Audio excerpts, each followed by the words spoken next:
So maybe you're just getting started with photography and you want to learn some tips about how to use Lightroom, or maybe you've been taking pictures for a long time and you just want to try out one of my presets. Either way is cool, but I'm just going to be doing my best to show you guys the process that I go about while editing photos and hopefully give you a look into maybe some of the ways that the bigger name photographers edit, like Brandon Wolfel and Derek Fresk. So anyways, starting off in Lightroom, my first tip for you guys is to shoot in RAW and not in JPEG. Now, the reason being is so that you have a lot more to work with. The temperature bar goes on the 1000 scale instead of the 100 scale, and I could go on for a while about the big advantages, but I would say just take my word for it. It's a bigger file size, but if you want your pictures to look professional, I would shoot in RAW versus JPEG on your DSLR. So with that being said, I'm going to go ahead and reset this picture, and we're just going to start from scratch editing with my preset.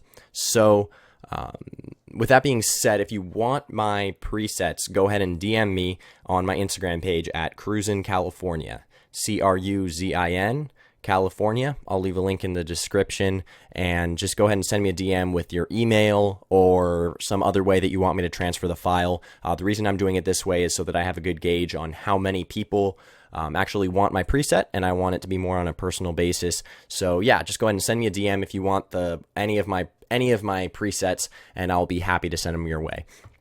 So anyways, with that being said, I'm going to go ahead and restart the picture, and we'll start from the basic and tone curve and work our way all the way down on all the different ways that my preset works. So I'm going to go ahead and reset this photo, and then put my basic preset on.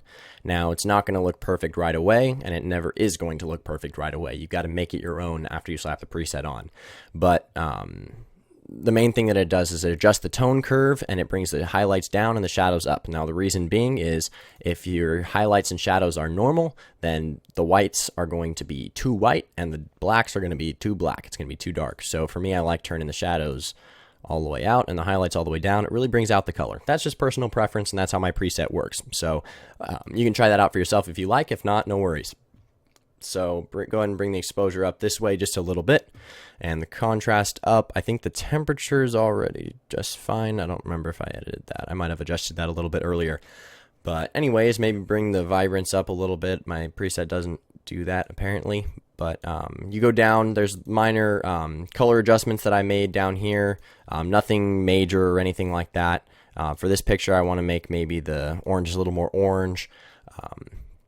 But the main thing that I want you guys to take away from this video is the tone curve. If you bring all of these points above that main line on the tone curve, then it's going to work out great for you. So let me go ahead and maybe demonstrate just a little bit more how this works. So if you bring this up, it's going to look more faded, kind of like that Visco Cam type look. Some people like that, some people don't. If you bring it all the way down here and it's more of a straight line, then it's going to be more of a cleaner, high contrasty type of look. So that's really up to personal preference. Personally, I like it a little bit more in the middle, kind of somewhere around here.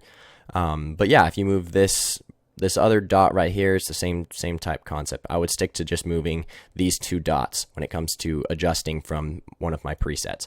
So anyways, that's how I would suggest you use the tone curve with my presets. You can adjust the colors however you want. That's totally personal preference. You can adjust them by the bars right here, or you can press this little button right here. And once you press that button, then whatever color you highlight over, you can adjust just like that with your scroll wheel on your mouse. If you don't have a mouse, I don't know how you do that. But anyways, so that's how you adjust the colors, or that's how I adjust them anyways. You can adjust the luminance and all that. Personally, with sharpening and luminance, this is how my preset works. I never really touch this. I would make sure, if you guys don't want to go through the trouble of getting my presets, I would recommend at the very least to bring color up, because this takes that purpley green ugly look out of your darker areas when you turn up your ISO. So I would just really highly recommend you bring the color up at least to 30. 30 does the trick for me. I never have to turn it up higher than that. But anyways, yeah, that's what I would recommend doing. When it comes to vignetting, I mean, that's totally personal preference. Personally, I like to vignette a little bit, especially on this picture, maybe bring the highlights out. So just like that. So that would be just the basic start to how I would edit this picture. And then I go through with a brush and I make other adjustments. For instance, I want kind of this background to maybe darken up a little bit. We don't need it so bright. I think it would give it kind of a cool look too. I think that's how I originally edited the photo. And then From there, we can also darken the sky, so we can bring out the colors a little bit more, maybe make them a little bit more orange by turning the temperature up. But these are just little minor adjustments, and like I said, this is all personal preference. This aren't things that you have to do, and these are things that you can only do with certain pictures anyways. So anyways, that's basically how I edited this photo originally, and this is just giving you guys a good idea, a good grasp of how to use some of these main tools that are in Lightroom and how they go along with my preset. So I'm going to go ahead and really quickly walk you through how I edited one of these pictures, because these pictures kind of have that Brandon Wolfel type of feel with the purpley, blue, you know, tones and high contrast, that kind of thing. So anyways, that's another one of my presets down over here.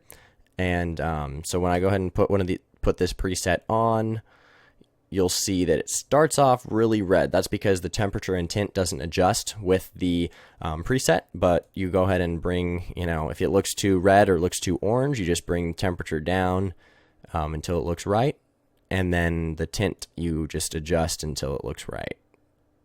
Like that is good. Maybe bring the exposure down. The exposure's up a little bit high on that, on my preset.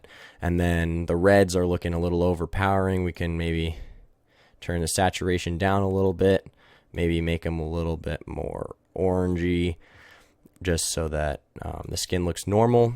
And yeah, so that's the, you know, if you look at the before and after, you can see a pretty big difference. And I did a lot more adjustments the first time I edited this photo, but I'm just giving you guys a basic grasp for how these presets work and what you guys can do with them to apply your own styles to them. So anyways, thank you guys for watching. Like I said, go ahead and shoot me a DM on my Instagram page if you want to try out some of my presets.